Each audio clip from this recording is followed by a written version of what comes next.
just chilling out, having a conversation. Okay. That's all it is. Sounds good. Hey guys, I'm Steve Stranjo, hanging out here at the Long Island International Film Expo. We're talking to the filmmakers. I got a filmmaker right here. Tell us your name of your project. I'm Robert Tiemstra, and I'm here with No Slasher Here. All right, tell us about this. So, No Slasher Here is sort of a riff on a classic horror movie opening. That is the woman coming home from work and receives a creepy phone call sort of setup. Gotcha. And in this film, the call she receives is from another woman who is panicking because she's been getting, or she says she's been getting, creepy phone calls from this number. So it goes from this setup to a mystery cat and mouse sort of setup where we are, as an audience, wondering who's in danger, what's going on, is there a killer, stalker nearby? And it becomes sort of a riff on the sort of Kevin Williamson style Scream, I Know What You Did Last Summer kind of horror movie. Right. What draws you to that type of story? It's kind of a comfort food genre. Yeah. It's like, I love slashers. They always feel like summer to me. Yeah. And also, I was raised on mystery stories like Agatha Christie and Nice. Sherlock Holmes.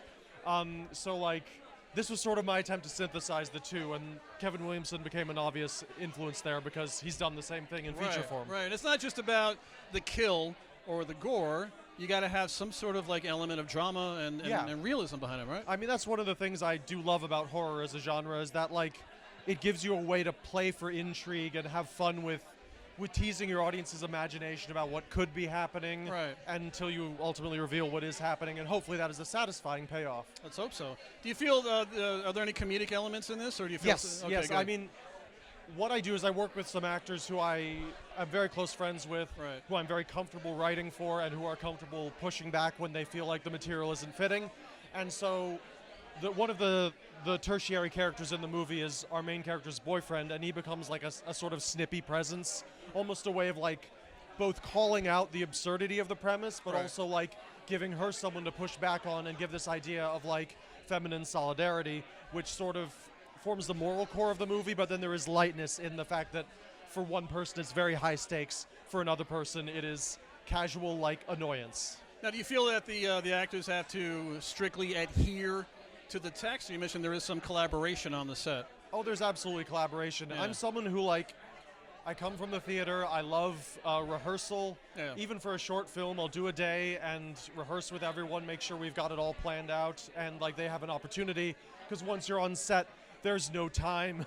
Everyone's trying to just go from shot to shot to shot. Right. And so like giving them that space, that opportunity to work with the text and also work with each other. So those dynamics are largely figured out by the time we're filming, and we can focus on hitting the marks and like doing our more elaborate moving masters and like actually getting the blocking of the shots right. Now, coming from theater, because I've written for the stage also, and it's linear.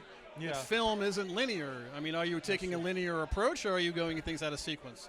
This movie is mostly linear. It departs in terms of like there are certain shots that are what I would call from the perspective of a character's imagination. Right. But it is still like it's a one location story that plays in largely real time, maybe a little bit compressed. Right. So it is very theatrical in that way, and we are taking cues from the theater in terms of how we block the movie. I'm a big fan of blocking. I love like how you can use the camera and the performers to do a kind of dance that like both informs the suspense and the character of the work. Gotcha. So yeah, it is theatrical in that way, but it also does have a few moments where it breaks away. Can we find anything about this project online? Sure. I mean, I'm on social media. I'm on Instagram. I'm on Twitter. I'm very findable at the handle _Timestar. Gotcha. And I usually post updates about like where it's showing next, what I'm working on now, and just keep people informed. That's important to use social media to keep them interested, correct? I try, man. I try. Well, there's certain generations that don't really understand how to use that, but I think you're from a generation that grew up with that, so. Yes and no. I'm from a generation that was like, I was entering high school when Facebook was blowing up, so Okay. I'm sort of the youngest person who's aged out of social media, I guess. So like everyone now is like in my generation romanticizes the idea of being an artist where you don't have to promote yourself, where you can just like make the art and the art will bring the audience to you.